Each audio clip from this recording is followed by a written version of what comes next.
और इसी बीच आपको बेहद बड़ी खबर भोपाल से बता दें, सीएम डॉक्टर मोहन यादव ने पहला एक्शन लिया है। अनावश्यक ध्वनि करने वाले यंत्र प्रतिबंधित कर दिए गए हैं। धार्मिक स्थलों के अलावा ये जो यंत्र है प्रतिबंधित रहेंगे। गृह विभाग की पहली नोटशीट पर सीएम मोहन यादव ने दस्तखत कर दिए हैं और वो तस्वीर भी हमने आपको दिखाई थी जब वो गृह विभाग की पहली नोटशीट पर सिग्नेचर कर रहे थे। और देखिए ये बड़ा एक्शन, पहला एक्शन है।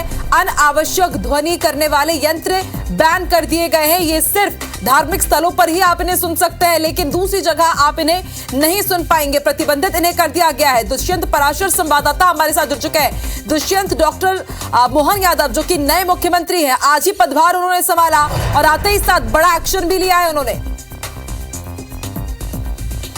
दुष्यंत, आप सुन पा रहे हैं? चलिए फिर से उनसे संपर्क करने की कोशिश करेंगे, लेकिन देखिए अनावश्यक ध्वनि करने वाले यंत्र प्रतिबंधित कर दिए गए हैं। गृह विभाग की पहली नोटशीट जिसमें यह एक्शन था उस पर उन्होंने हस्ताक्षर किए हैं और तस्वीरें भी हमने अपने दर्शकों को दिखाई कि आज ही उज्जैन में बाबा महाकाल के दर्शन करने के बाद सीएम डॉक्टर मोहन यादव सीधे भोपाल पहुंचे। तमाम जो औपचारिकताएं रहती हैं पदभार ग्रहण करने की उन्होंने वो पूरी की और मंत्रालय में पहली बैठक उन्होंने ली और पहली ही बैठक में ये बड़ा एक्शन उन्होंने लिया है। और अमूमन हम देखते हैं कि गाड़ियों में अनावश्यक आवाज के साथ लोग गुजरते हैं या फिर अनावश्यक ध्वनियों का इस्तेमाल करते हैं। इस तरह के यंत्रों का काफी उपयोग किया जाता है, लेकिन अब उन पर बैन लगा दिया गया है। दुष्यंत पराशर जुड़ चुके हैं हमारे साथ। दुष्यंत, बताइए किन किन चीजों पर प्रतिबंध लगाया गया है? दर्शक भी देख रहे हैं तो वो समझना चाहेंगे कि आज ही नए मुख्यमंत्री ने कौन सा बड़ा एक्शन लिया है।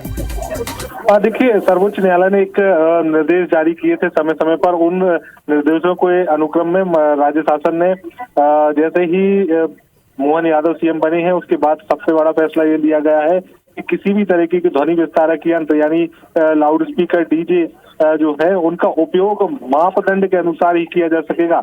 मापदंड तय कर दिए गए हैं, कितनी डेसिबल उनकी आवाज होनी चाहिए, किस तरीके से क्या उनको उसका उपयोग करना है और क्या उनका समय रहेगा कि मतलब रात में 10 बजे के बाद या 11 बजे के बाद इस तरीके के जो ध्वनि विस्तारक यंत्र होंगे उनका उपयोग पर प्रतिबंध लगाया जा सकेगा। तो ऐसे में इस पूरे मध्य प्रदेश कोलाहल नियंत्रण अधिनियम, ध्वनि प्रदूषण विनियम और नियंत्रण अधिनियम 2000 के तहत प्रावधान किए गए थे और उसी प्रावधान के तहत अभी ये पूरी व्यवस्था लागू कर दी गई है। इसके तहत एक निर्देश जो है गृह विभाग ने जारी किया है तमाम सारे जिलों के जिला कलेक्टर्स को, एसपी को इस बात को लेकर कि इन तमाम सारी जो गाइडलाइन जारी की गई है इस गाइडलाइन के पालन में 31 दिसंबर तक पूरी जो समीक्षा है वो की जाए और उस समीक्षा में पूरी जो रिपोर्ट है वो गृह विभाग के पास पहुंचाई जाए ताकि वो सीएम को अवगत करा सके कि किस तरीके से जब ये व्यवस्था जारी की गई है तो पूरी तरीके से प्रतिबंध जो है वो लगाए गए हैं। और जो लाउड स्पीकर मंदिर और धार्मिक स्थलों पर भी इस बात को लागू किया जाएगा, लेकिन उस परिधि में रहकर, मतलब उस परिधि के बाहर अगर ज्यादा ध्वनि विस्तारक यंत्र प्रदूषण फैलाते हैं, ध्वनि प्रदूषण फैलाते हैं तो उन पर भी कार्रवाई की जाएगी। मतलब इस पूरे देखिए अगर पूरे आदेश की तो लाउड स्पीकर और डीजे अगर वो धार्मिक संस्थाओं के भी हैं या धार्मिक स्थलों के भी हैं तो उन पर भी कार्रवाई की जाएगी। साफ कर दिया गया सरकार ने। शुक्रिया। बड़ा एक्शन जो है वो पहला